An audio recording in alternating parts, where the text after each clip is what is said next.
آقا کے گھر کے جس کمرے میں انہیں گمان تھا کہ آقا وہاں سوتے ہیں، اس کی ایک کھڑکی کی درز سے اندر جھانکا۔ اندھیرے کمرے میں چراغ کی روشنی میں آقا کے بستر پہ انہی کی حضرمی چادر میں لپیٹنے والا گہری پرامن نیند سو رہا تھا۔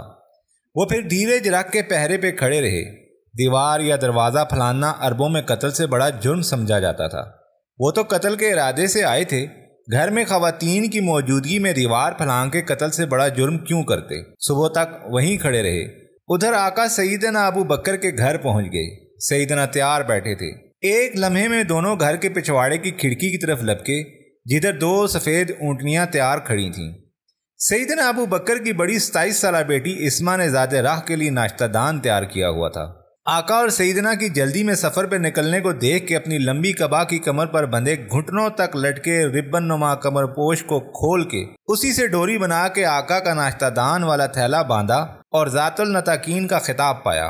بعد میں سیدنا ابو بکر کے اندھے والد ابو قحافہ نے سیدنا اسما سے پوچھا، تمہارا باپ سارا مال اسباب تو ساتھ نہیں لے گیا، کچھ تو تم لوگوں کے لیے بھی چھوڑا؟ تو سیدہ اسما نے جس طاق میں سیدنا ابو بکر اپنی جمع پونجی رکھتے تھے، اس میں کچھ کنکر پتھر رکھ کے اوپر رومال ڈال کے نابینا دادا ابو قحافہ کا ہاتھ اس پہ پھرایا اور کہا، دادا ہمارے پاس بہت کچھ ہے۔ سیدنا اسما نے جھوٹ نہیں کہا تھا۔ جن کے والد محترم کو آقا کی ہم سفری مل گئی ہو، ان کے پاس ہی تو سب کچھ تھا۔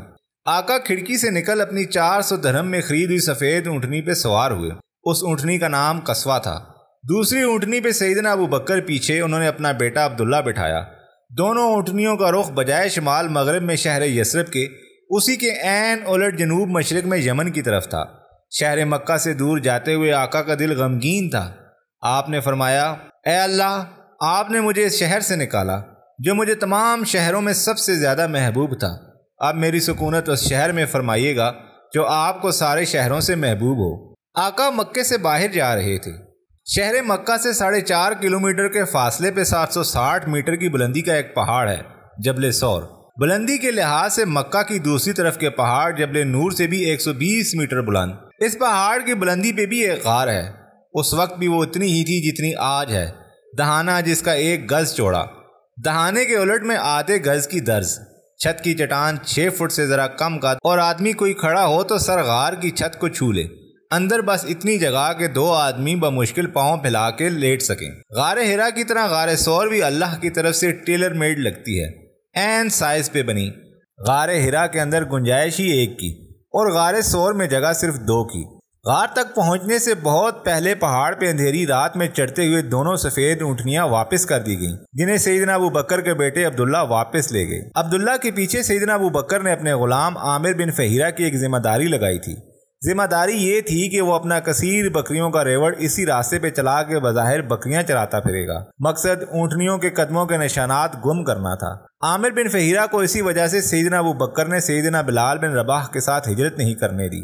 سیدنا ابو بکر نے سارے انتظامات طے کیے ہوئے تھے۔ بیٹے عبداللہ کا ذمہ تھا کہ وہ شام کو آ کر مکہ کی ساری اہم خبریں بتائے گا، دشمنوں کی چالوں سے آگاہ کرے گا۔ عامر بن فہیرہ روز عبداللہ کے آتے جاتے قدموں پہ بکریوں کا ریوڑ لیے انہیں چراتا پھرے گا اور ہر روز غار میں آ کر بکریوں کا تازہ دودھ دھو کے پلائے گا۔ وہاں رہنے کے لیے انہوں نے کچھ دن سوچے تھے، کم از کم اس وقت تک جب تک ان کی تلاش کرنے والے تھک نہ جائیں یا اپنی تلاش کا رخ ان کی طرف سے موڑ نہ لیں۔ اس سب کے بعد اصل سفر شروع ہونا تھا۔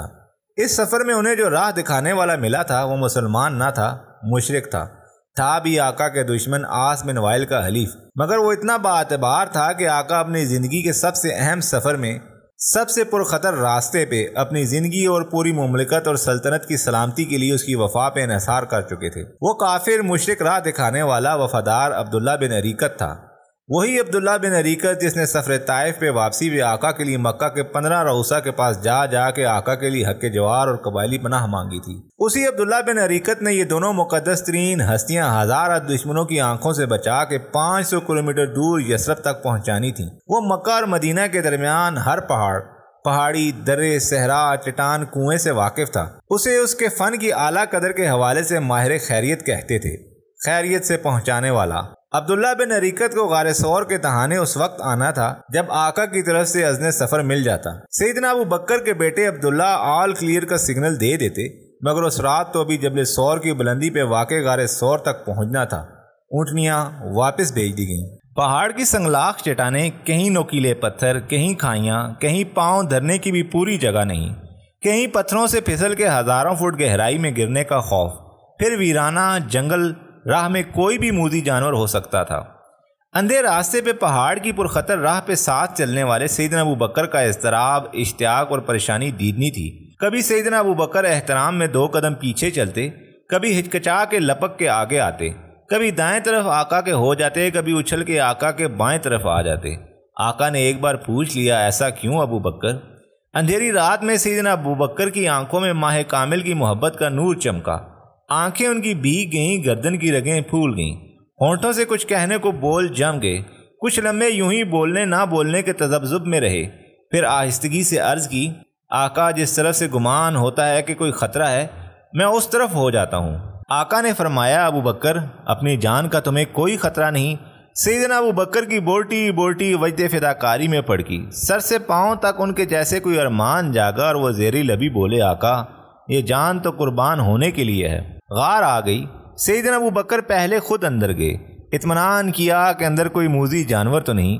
سر کی پگڑی اتار کے غار کے فرش کے پتھروں کو صاف کیا، غار کے کونے کھدروں میں اپنی پگڑی سے پھاڑ پھاڑ کے کپڑے کی قطریں گھسیڑیں۔ جب اطمینان ہوا تو عرض کی، آقا آپ تشریف لائیے۔ غار کے ایک کونے میں کوئی درز رہ گئی تھی، ادھر کسی موذی جانور کی حرکت محسوس ہوئی تو اس درز میں ایڑی ٹھونس دی۔ آقا تھکے ہوئے تھے، سیدنا ابوبکر نے آقا کو سینے کا سرہانہ بنا کے سلا دیا۔ ادھر غار کی درز میں متحرک کسی سانپ نے سیدنا ابوبکر کی ایڑی ڈس لی۔ درد سے سیدنا ابوبکر کا پورا جسم کانپا، مگر انہوں نے خود کو ہلنے نہ دیا، کہیں آقا کی تھکی آنکھ نہ کھل جائے۔ درد آخر درد تھا۔ سیدنا ابوبکر کی آنکھوں سے آنسو نکلے، ٹپ ٹپ سیدنا کے آنسو رخ آقا پہ گرے۔ آقا کی آنکھ کھل گئی، پوچھا، ابوبکر کیا ہوا؟ ابوبکر درد کو بھول گئے، آقا کی نیند کیوں خراب ہو گئی؟ عرض کیا، آقا سو جائیے، مگر تمہارا جسم کانپ رہا ہے، کیا ہوا؟ عرض کرنا پڑا، ایڑی پہ کسی موذی نے کاٹ لیا ہے۔ آقا نے ایڑی پہ لعاب مبارک انگلی سے چھو کے لگایا۔ درد ساری نسل کا سیدنا ابوبکر سے سلب کر لیا۔